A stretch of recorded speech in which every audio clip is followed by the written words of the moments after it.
are product of your choices.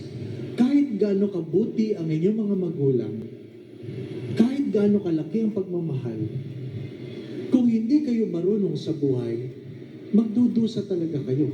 Hindi po ba?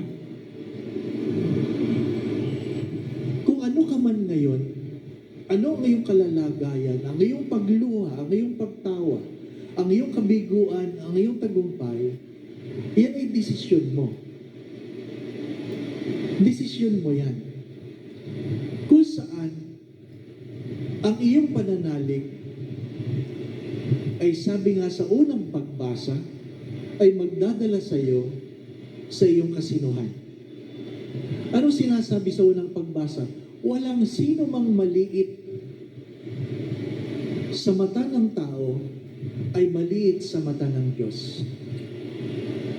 Gaano man kaliit ang bayan na ito sa mata ng tao, itinangi ito ng Diyos sapagkat sa sadyang dyan sa bayang yan nakalaan